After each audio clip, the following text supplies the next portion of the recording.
Hey guys, this is Danny. And this is Jenny Fuentes. And this is Dear Husband, Dear Wife. Yes, it is a podcast that is about an imperfect couple keeping it 100% real. Where we talk about dating, marriage, and sex. Yeah, all of it. Yes, it is unscripted And it's centered in the truth. Yes, we talk about the good, the bad, the ugly, the messed up, the shady, the pretty things, the beautiful things. All of it. All. Jam-packed. Yes. So thank you for tuning in. And We get hope. ready. Yeah. We hope what? I don't know. We just hope. We just hope. We just hope that you will enjoy the episode that you're about to hear. Yeah. All right, y'all. Enjoy. Hey everyone, my name is Jenny Fuentes and my husband is Danny Fuentes. We are Dear Husband, Dear Wife. Today we have an amazing podcast recording with an amazing individual who I'm really excited to share with you. Danny is actually doing a couple things right now. We're getting ready for my birthday. So it is going to be my friend Alice Ovando-Lopez and I recording today's episode. So Alice Ovando is a wife, a mother, a licensed clinical social worker, a small business owner, and a creative. She has her own private practice where she provides trauma-informed therapy from a Christ-like center perspective. And to learn more about Alice, you can follow her on Instagram at restingplace.counseling. And I will make sure to tag that in our podcast little narrative so that you guys can actually reach out to her. And she has been married for 7 years and enjoys being a home with her warm teas and crabs as a creative outlet. So Alice, thank you so much for being here today. How are you feeling today? Yeah, of course. I'm really excited. It's an honor to be here with you and have this conversation. So I'm very excited. Awesome. So we tried to do this earlier and it was a failure. So we're going to try to do it again. And we are very excited to actually be trying this again. My Wi-Fi, unfortunately, shut down on Alice. And so let's cross our fingers that we can finish this episode right now. Yes. All right. So Alice, as a trauma-informed specialist and someone who works with individuals specifically targeting trauma and some counseling and whatnot as a social worker. You know that our podcast talks about sex, about dating, and about marriage. And when we were crafting these questions, both Danny and I would like to know if you can share your thoughts on sexual abuse in general and the impact that it has in individuals' personal, relational, and spiritual life. Yeah, absolutely. And I love that question because it's a topic that I think it's not spoken about often, especially within the Christian community.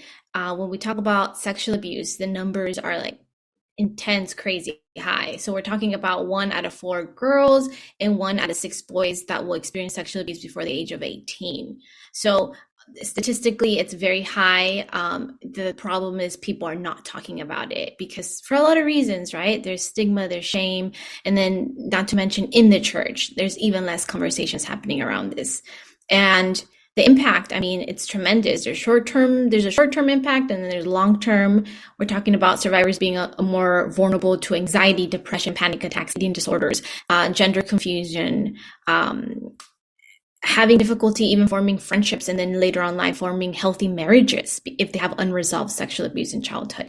So it really, really impacts an individual in all areas. And obviously the spiritual aspect, it impacts how a survivor feels loved or seen or even protected by God. Because one of the first things that's stolen and violated when someone experiences sexual abuse is a sense of safety. You know, we grew up knowing like, oh, God protects me all the time, but where was God when this happened?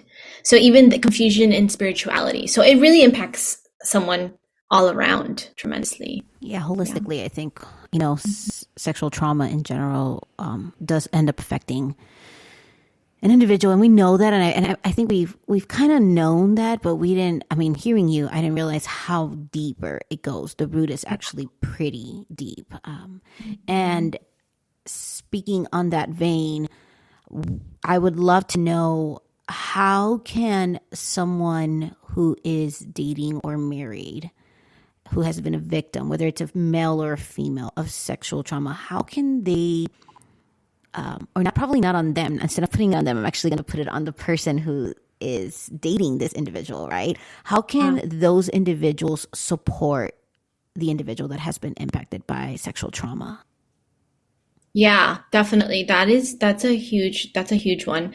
And then how can an individual support? It's definitely by creating a safe spaces for the individual to feel comfortable and safe enough to disclose if they're still struggling with triggers, or if they've never even asked for help and they're realizing that they need help, they need counseling.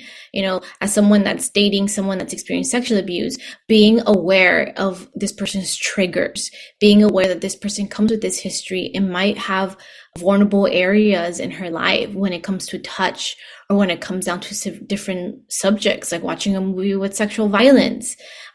Being familiar with this person's, again, triggers, weaknesses, strengths, and even just open communication about how can I help you as your partner or significant other navigate this healing process for you, so that I don't become someone that harms you more, but someone that becomes like a safe space and a support system for you during your healing process.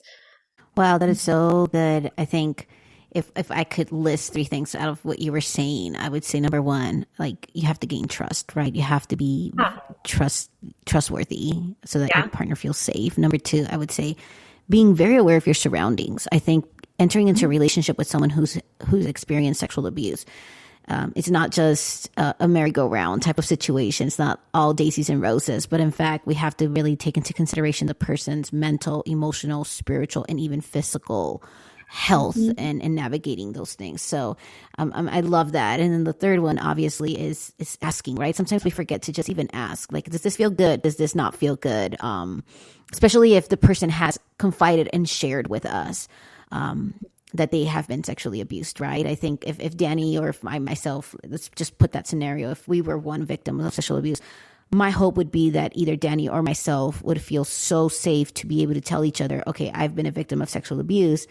And my hope would be that Danny would be able to ask me questions and be very understanding and patient, and also very aware of my surroundings, and not just be cognizant about it, but just be able to say, okay, I'm going to go ahead and take into consideration the environment that we're in, and take Jenny's experience also into consideration. Exactly. Perfectly said. Yeah, I think that's wonderful. I do want to allude to this. I think you made a comment about this earlier in our first little question. You said that 1 out of 6 boys are also victims of sexual trauma, right?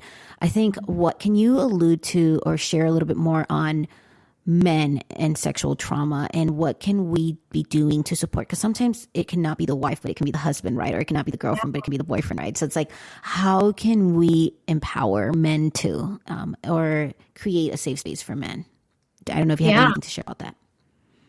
I think it's similar to what I was saying earlier. I think creating safe spaces for men, like normalizing mental health in men. Because I think we've moved along in the recent years with this idea of mental health, and that's great. But I think there's still a lot of work to be done, especially, and I always go back to the church, right? Because that's like something I'm really passionate about. Like, in the church, how can we create these conversations around men that struggle with their mental health and show emotions, right? Whether it be like emotions around tears and sadness or grief or anger, like, how can we help them, encourage them to regulate or even to display healthy emotions? And then from there, take it into a place of like, where is this coming from? How can then we hold space for greater conversations? Like, I have these emotions because of sexual abuse, or because I witnessed my dad beat my mom, or because I experienced bullying and I never talked about it because I didn't want to look like a wimp, right? So creating these conversations to then open greater like doors to these topics as a community, I think it's so important. I love that. I love that. A lot of times when we think about, I mean, I don't know why, but every time that I grew up around churches talking about marriages, a lot of the times we were usually addressing the women more than we were addressing the husbands, right? Or the men. Yeah. And I think that's another stigma that we have to kind of break down. It's like marriage is a twofold story of both a male and a female coming together. So it's the husband and the wife. And I think addressing the husband's needs is as imperative and as important as it is for a wife. And I think that can be a little bit, I know I'm opening a can of worms, right? Probably because like people will be like, oh, but it's all about like men catering to women. Some people can say that, or other women can be like, well, it's, like I'm so independent and whatnot. But I think, the beautiful thing about a marriage, and we all have our marriages and we all do our marriages differently. And I think that's the beauty of marriage, right? Is that there's not one relationship that's equally right or the answer, right? But I think in my case, I've learned that being more aware of Danny's mental health has been very empowering in our relationship and very healthy for us to move forward too, because it's not just about my emotional and mental health, but it's also about his emotional and mental health and creating that space. So I think that's really powerful, which kind of lends me to the second question that or the third question now I realize that I have for you. Because you alluded to the church creating space, right, for us, for men to have these conversations. I guess that's one stigma, right, behind sexual abuse in the church that we feel that we need to address, can be like addressing also the support that we can have for men. But what's another stigma you would say behind sexual abuse and the church that you feel we need to address in order to support a victim of sexual abuse? Or in other words, how can the church and others who are listening support these individuals? Yeah. Well, yeah, such a loaded question, right? But I think the first one of like this stigma, another stigma the church or ideas that the church has kind of put out there and that survivors have really taken in, and I think that's why people are not speaking up, is this idea of blaming the victim. I think that is such a big point of like, this happened because you were out late, or you were dressed a certain way, or you approached them, or you were a little too friendly. And so then this must have happened because somehow you asked for it, or you weren't acting godly enough. So I think that's one of the, and I say it because I think it's huge. I saw it growing up my whole life and I still see it. And then the second point was you asked, how can we help? Yes. Right? Those that come forward. I think it's definitely having resources and being connected to the appropriate treatment. A lot of the times churches will say like, oh, you just need to pray it off. Or, you just need to talk to the pastor and then you'll be good. Like, we need to fast. And then like, you're not going to have nightmares about what happened to you when you were little. You just need to fast. And I have so much respect for fasting and prayer because as a Christian therapist, I truly believe it is one of the most powerful tools in therapy. However, like I also believe that the Lord has given us other tools such as psychotherapy and Christian therapists to help survivors. And so I think the churches can, something so tangible and so easy, like have a resource list of where you can send someone if they do come forward. When you treat them with gentleness and compassion in such a kind way, then how can you send them over to a professional to help them work through these things? I love that. I love that you even use the word however, that little, I think it's so important because I do believe in the power of prayer and I do believe in the power of fasting, but at the same time, there's a lot that goes on beyond just prayer and fasting that we need to address, from the cognitive to the emotional aspect of it to the physical trauma. I was reading this book called The Body Keeps Score, and like it's just, you don't even realize how your body manifests trauma a lot of the times, and that I believe that God is all powerful and he can definitely heal that. And I know that there's been those cases, but that is a rarity. That's not something that happens constantly, right? Or you don't hear about that. And I'm not trying to negate the power of Jesus. In fact, I think it's wonderful that we have the blood of Jesus. And I think part of the power of Jesus is the healing journey also. And so for me, I think that's part of the healing journey that he invites us into. And so I love that. I love that you said that. And I do agree with you. I think I grew up in a church also, like where the stigma behind, especially for females, the way that you dress, or you were out at night, or you initiated something, or you must have said something, that I think that has been very traumatizing for a lot of women within the church to be able to speak up and feel safe to be able to say something, so I feel that. And I think that in itself, it's another conversation for another day. I think like the impact of purity culture also, and the way that it has, the way that it has impacted, especially individuals of trauma, sex trauma, and anything like that. So we have to be very careful what comes out of our mouths, especially for someone who, has worked in church leadership. We need to be very, very careful as leaders, how we speak to our sheep, or right, or that we're shepherding, or the individuals that God has entrusted us with their lives. So thank you for speaking into that, and I really appreciate you saying that. I do have another question, and I think this is for anyone who is listening, who is probably like saying, "Hey, I am that victim. I am that individual. I have unfortunately experienced sexual abuse or trauma." What are some steps that a person can take who has been a victim of sexual abuse or sexual trauma in order to begin the process of healing?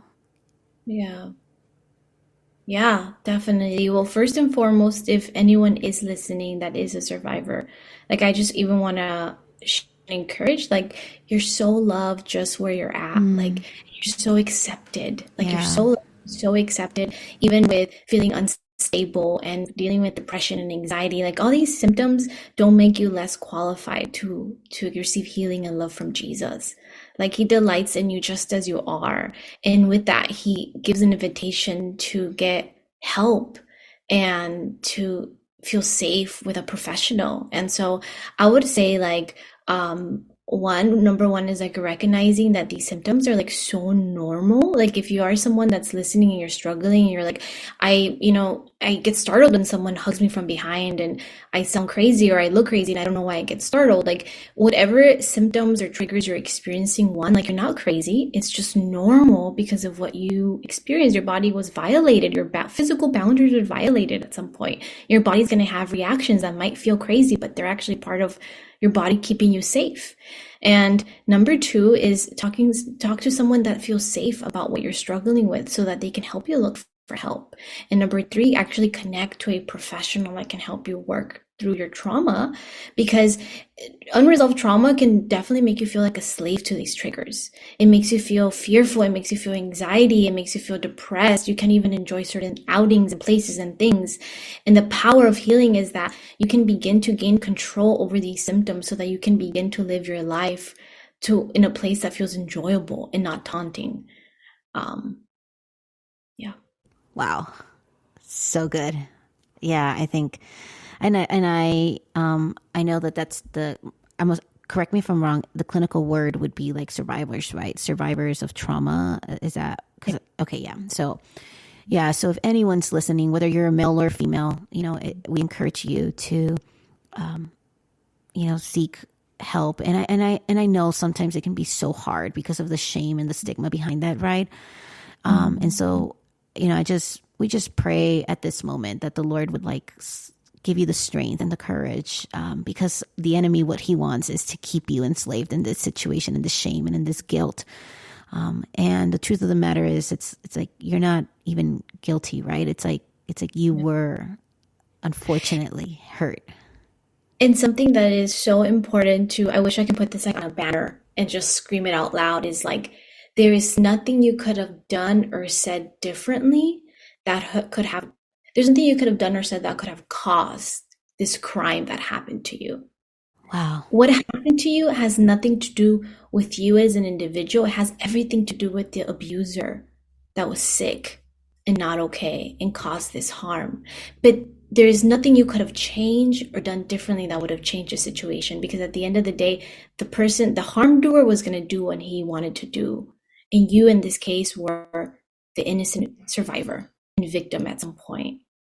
And that's so important to address and even say out loud, because a lot of people live in darkness and in fear because they say, oh, I caused it because of this, or what if I could have, or what if it was my fault because I said yes to this date. But there's nothing you could have done that's, could put the blame back on you. The blame belongs where it belongs. The shame and the blame belongs in the abuser's side, because that's the abuser and that's his doing. So. Wow. So powerful, Alice. And I really appreciate you saying that. And I thank you for saying that. I think we forget, we forget that it is a crime that was caused to you. And I hope, if you're listening and you've been a victim, I hope that you feel seen, you feel heard, you feel loved, and that you are precious in God's eyes, and that his healing is right there for you. And he wants to join you in that healing, and he wants to restore that, right? So no, I really appreciate you. Now, in that case, in that same vein, to encourage individuals, victims, or survivors, what is the negative effect if they choose not to? Because I think what I love about a podcast is also educating, like, what are the pros and the cons, right? So what is the con, basically, if you choose not to seek help? What are some patterns that you can see in your future? Or what are some things that you can unfortunately experience should you choose to continue in this either fear or unfortunate, like, just living in this shame or whatnot? Yeah, definitely. And before I share that, I also want to just emphasize that this can be case by case. Like, this doesn't apply to every survivor. Like, every traumatic experience varies, right? A lot, how it impacts you in long term has to do with the age it happened, the duration, and the amount of support you immediately got after the incident. So again, not cookie cutter, not categories. Every individual is so different, right? So with that said, I think some of the long-term effects could be feeling unsafe in relationships with the opposite sex, having a difficulty even in intimacy in your marriage, right? Like, not feeling safe to give or receive physical touch from the person you care about.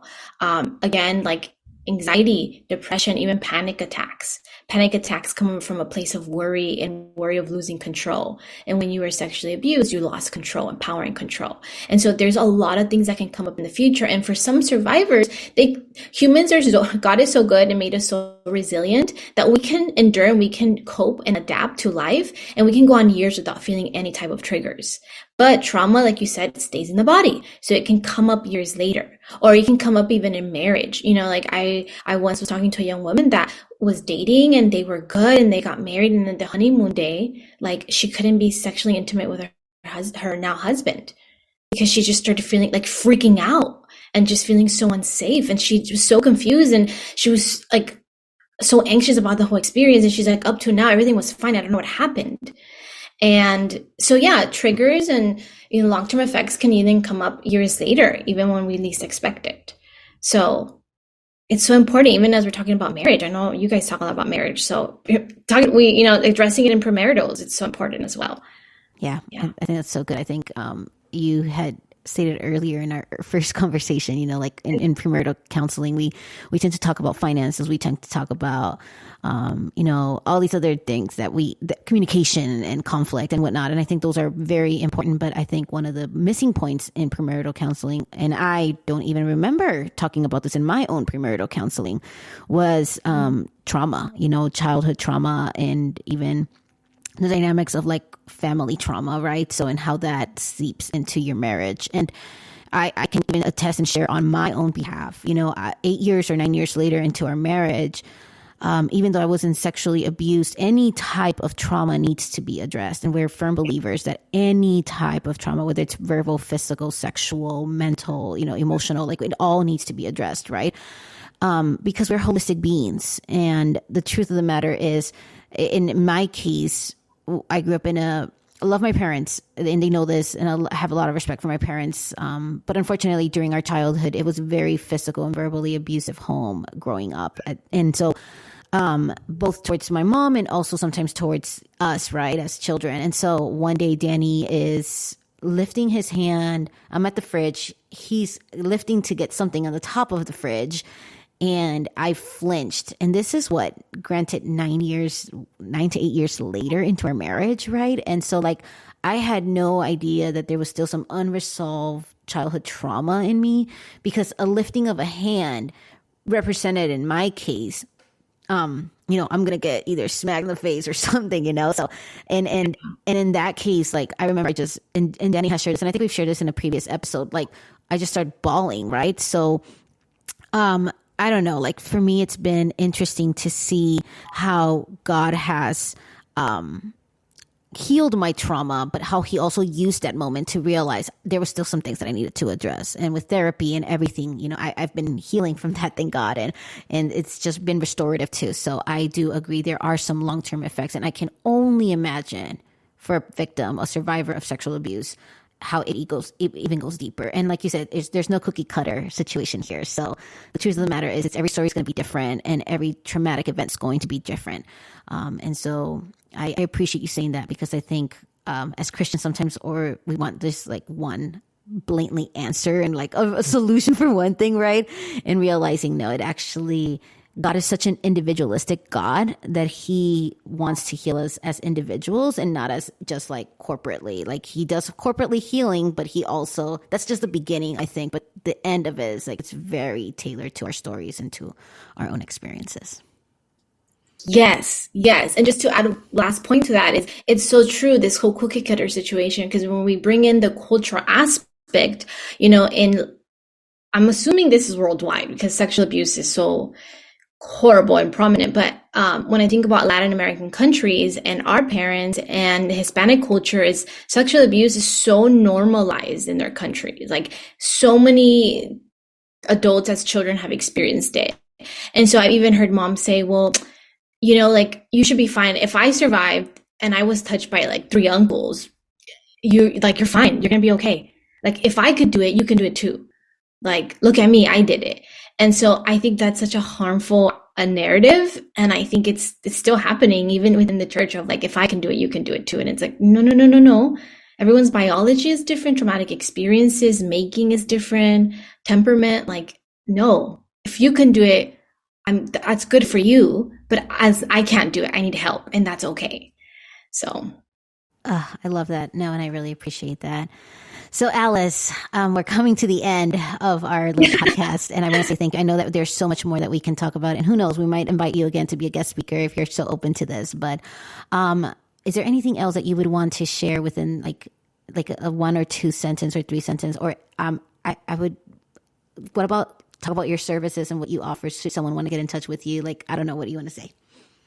Yeah, definitely. I think as millennials and Gen Z and, whoever's listening, this idea of mental health is fast moving. We see in our society that mental health is something that we're talking about a lot now. And I think it's important to know that we can integrate Jesus and mental health. Like it's not one or the other, like they can marry each other, because gentle reminder, like God is the creator of our emotions, our nervous system, the function of our brains. So he well knows, and he knew what he was doing. And he knew that as believers, we would struggle with our mental health. Like it's not shameful to him. Like he's not surprised. Like he's well familiar with our bodies. And because of that, I truly believe that he is also passionate about merging who he is and mental health resources. And he has, equipped people like myself. Like I am a Christian therapist, and I love integrating Jesus and prayer and what the Bible says about you in treatment. And so I just encourage you, if you're someone that's listening and has been dancing with the idea of therapy, like do it. Jesus is for it. He is not against it. He is for, your healing or your wholeness.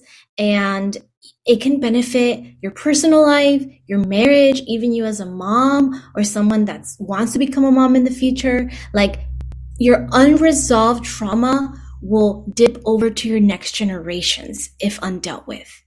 So this is the time,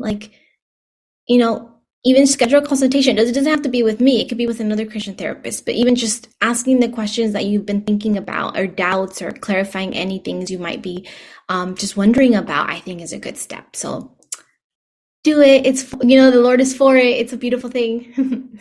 Love it. All right. Alice, thank you so much for your time. We really appreciate you being here with us. Your husband, your wife appreciates you. Dan, I appreciate you. And we're very thankful. So we will be putting the information that Alice has shared with us and how you can get in touch with her and her bio and more on our podcast, little summary for this episode, and also on social media. So if you followed your husband, your wife, I'll be tagging her, so you'll be able to immediately follow her too. And we look forward to any questions that you might have. Go ahead and email contact@dannyandjenny.com, and we would love to refer you to Alice if you want to reach out to her and you're like, I don't know, I don't have social media. Go ahead and email us, contact@dannyandjenny.com, and we will make sure to give you all the information that you need for Alice. Alice, thank you so much for your time. We really appreciate you. And we thank God for your voice. We thank God that you are paving the way for so many of us. And we really appreciate you. And who knows, we'll probably have you again. Yay! Thank you for having me. Thank you, thank you, thank you. All right. Adios. Bye.